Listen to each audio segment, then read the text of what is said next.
Hello everyone. In this video, I'm going to go over how to solve a system of two linear or quadratic equations. Personally, I think solving systems of equations is really fun. I find it very soothing and relaxing, kind of like knitting or doing a crossword, you know. So I hope you guys enjoy it too. All right, let's do number one here. So I'm gonna, usually I use 1 and 2 to refer to the number of equations, but I also have the problem numbers here. So maybe I'll call this equation A and B. So equation A is x squared plus y equals 9, and equation B is x minus y. Sorry, I kind of punched my my camera stand here, which is like on a gooseneck. Equation B is x minus y plus 3 equals 0. All right, so to start off with, you need to solve one equation for one variable. And there's a very special way of doing this, which is to pick the easiest one to solve for. Whichever variable looks easy to isolate, get that one. Okay, so I think there's two that look really easy to me. This y right here is almost by itself because I could just subtract x squared. And this x right here also looks quite easy. I think I'm going to solve for this y here. No particular reason, but either way would work. Okay, so I'm going to solve A for y. Okay, so when I do that, what am I getting? I'm just subtracting x squared from both sides, so I'm going to get y equals 9 minus x squared. Okay, and now I'm going to plug that into B. So just solve one for one variable and then plug that into the other one. Never try to do like solve both for the other and plug them into both or something. It's kind of like plugging a power strip into itself or something. It just doesn't work. Okay. Okay, so we plug that into the other equation. So the other equation is x minus y plus 3 equals 0. And what I'm going to do is I'm going to take this and literally just drop it right in there for where y is. But be a little bit careful, okay, to protect whatever was around y. So replace y with a set of parentheses, big parentheses, and then put your solution for y inside there. In this case, it's very important that the negative gets applied to all of y. Okay, and now you can see that I just have one equation with one variable in it, x, so I can just solve this for x. All right, so solve for remaining variable. Okay, let's go ahead and do that. So I have multiple x's in here, and they have different degrees, so I'm going to try to convert this into a standard polynomial form and then factor it. So to do that, I need to expand as much as possible, so I'll distribute this negative to the two terms here. So this is going to be x minus 9 plus x squared plus 3 equals 0. And now I'll arrange it in the order I usually do with quadratic functions. So x squared first, and then plus x, and then the constant is negative 6. And then hopefully I can factor it, but if I can't, then I will use the quadratic formula. So let's see if it factors. So I have x squared for the f part of the FOIL, so that's just going to be x and x. That's the only way to do that. And then for the L part of the FOIL, I have negative 6. So I could do 1 and 6, or I can do 2 and 3. For my O and my I need to get plus x, so I think 2 and 3 is what's going to work, because 2x and 3x I can subtract and get x for my O and I. And then to get the negative here, I need to have 3 and 2 have different signs. I want to get plus x, so I'm going to put the plus on the larger one and the minus on the smaller one. Okay, and now if you FOIL this out, first, outer, inner, last, you should get what we had before.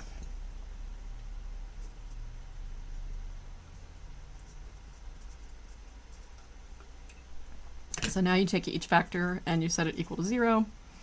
And solve for x. Or if you've been doing this for a long time, you can just directly go to the solutions from the factoring.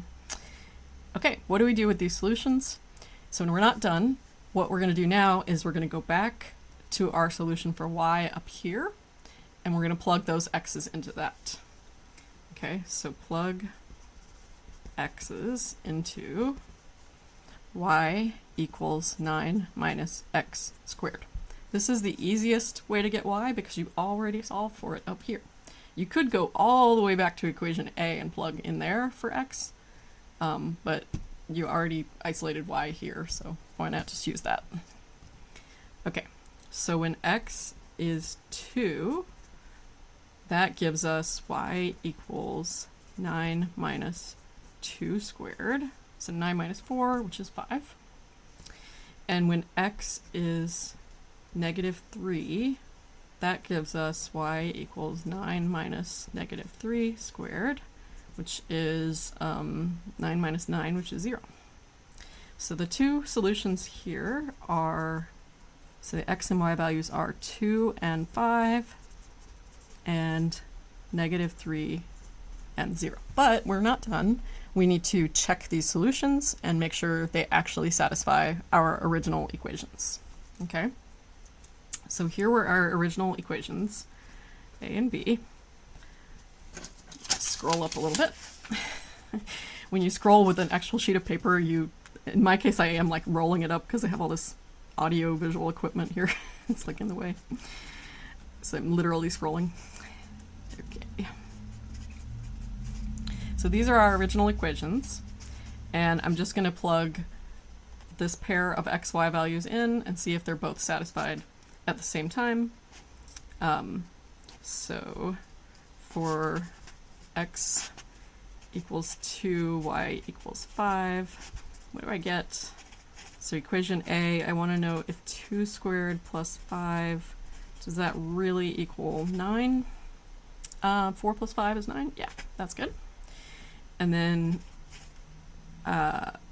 2 minus 5 plus 3, does that really equal 0? Let's see, 2 minus 5 is negative 3, plus 3 is 0. Yep.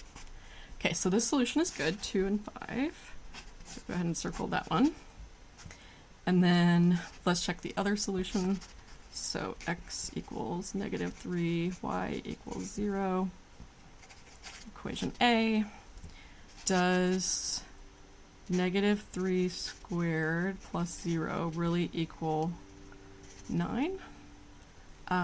Yes, it does. And then B, because the negative is being squared, so it becomes positive. And then B, does negative 3 plus 0 plus 3 really equal 0? Yep. Okay, so both of these solutions were valid solutions, and that is it. Let's do another one. Okay, so problem 2. We have equation A is x squared minus y equals 1. And equation B is 2x squared plus 3y equals 17. Okay. So, which variable here looks the easiest to solve for to you guys? I think it's definitely this one, right? That's the easy guy. So let's try isolating solve A for y. Okay, so when I do that, I'm going to get, I'm going to subtract x squared from both sides. So I'm going to get 1 minus x squared, negative y, oh, sorry, that's not squared. Just negative y. There's no square here. Negative y equals 1 minus x squared. And then I'm going to take the negative of both sides. Make sure you get the right side in parentheses when you're doing that. So this will be y equals negative 1 plus x squared. Okay, and then I'm going to take that solution, plug y equals negative 1 plus x squared into equation B. Okay, so when I do that, I'm getting 2x squared plus 3, and now instead of y, I'm going to put big parentheses, equals 17. And now in the parentheses, I'm going to put what y is, which is negative 1 plus x squared. Okay, and now I just have an equation with x, so I'm just going to solve for x. And it looks like a quadratic formula or a quadratic equation again. So I'm going to try to expand as much as possible, move everything to one side, and factor. So let's see, this will be 2x squared. 3 times negative 1 is negative 3. 3 times x squared is 3x squared. And on the right-hand side, I have 17. So adding together the x squared terms, I have 5x squared minus 3 equals 17. So at this point, I could actually just isolate x and then take a square root to find it, or I could do a factoring. Oh, I'm almost out of pencil lead. Ah! Okay, I just had to pause the video and replace my pencil lead. You know, guys, you should all be writing with mechanical pencils. It's much neater to read. You can see that, right? I know some of you think you bear down too hard, but you just have to learn how to, like, get it at the right angle. And also buy the good lead. Don't use the lead that just comes with the pencil, because it's always really crappy. Buy the, like, refill lead and use that. It's much stronger. Okay, anyway, that's my PSA. Use a mechanical pencil. All right, so let's add 3 to both sides. So we're going to isolate x. So because we don't have the x term, we just have a square term and a constant, we can solve it like this without factoring. So now I'm going to divide both sides by 5, and so I get x squared equals 4. And now I'm going to square root both sides, so I get x equals plus or minus square root of 4, which is plus or minus 2. Okay, so I got 2 solutions for x. And now don't forget, we're not done. We go back to where we solved for y up here, and we're going to use this to get our y values. So x equals negative 2 is going to give me, so we're going to plug into y equals negative 1 plus x squared. Okay, so when x is negative 2, y is going to be negative 1 plus negative 2 squared, which is 3. And then when x is positive 2, we're going to get y equals negative 1 plus negative 2 squared. Oh, sorry, positive 2 squared. Anyway, it's the same thing. So this is also going to be 3. All right, so our 2 solutions are xy is negative 2, 3, and positive 2, 3. But now we need to check those. All right, so going back to our original equations, a is x squared minus y equals 1, and b is 2x squared plus 3y equals 17. So we're going to plug our xy pairs into that. Okay, so let's check xy equals negative 2, 3. So equation A becomes negative 2 squared minus 3. Does that really equal 1? So this is 4 minus 3. That is 1. Equation B, 2 times x squared plus 3y. Does that really equal 17? This is a little harder. So it's 2 times 4, which is 8, and this is 9. So 8 plus 9, yes, that's 17. And now let's check the other one.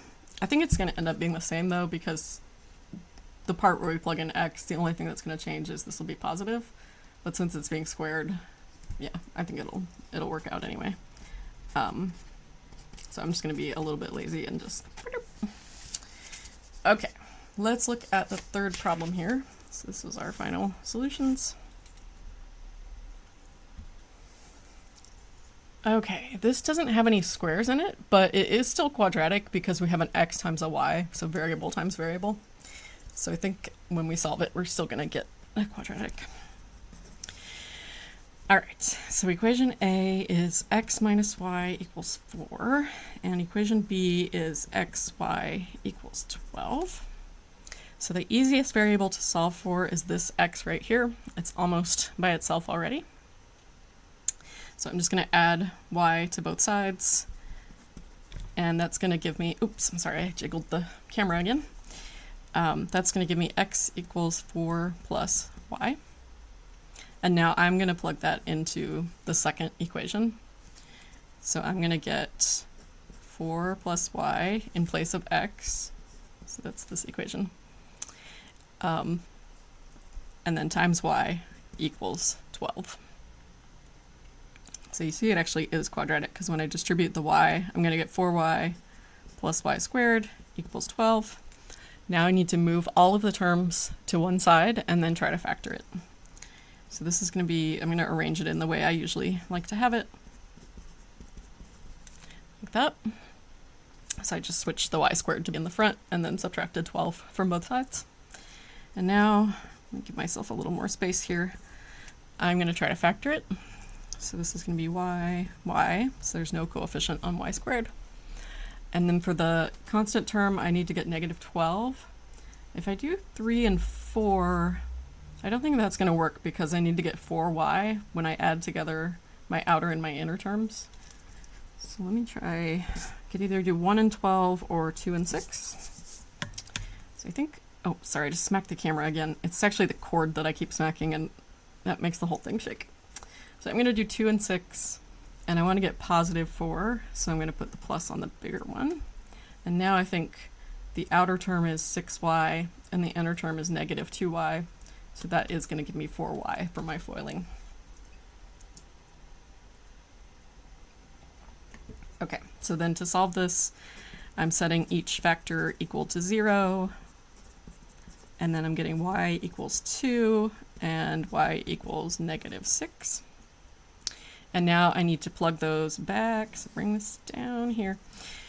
Plug those into my formula for x. I like to use a lot of arrows to organize my work. I wouldn't mind if you guys did that either, honestly. It kind of makes it easier to see what the student was thinking. Okay, so when y is 2, x is going to be 4 plus y, so that's going to be 4 plus 2, which is 6. All right, and then when y is negative 6, x is 4 plus y, so that's 4 plus negative 6 is negative 2. Oh, that's kind of interesting. 2 and 6 and negative 6 and negative 2. So my solutions here for x, y, make sure you get them in the right order. The x here is 6, and the y is 2, and the x here is negative 2, and the y is negative 6. And I'm not going to circle this yet because I need to check both of these. So for my original set of equations, I had x minus y equals 4 and xy equals 12. Okay, so when xy is 6, 2, equation A, I need to check, does 6 minus 2 really give me 4? Yes. And for equation B, does 6 times 2 really give me 12? Yes. Okay. And then I'm going to check the same thing for the other xy. So this is negative 2, negative 6.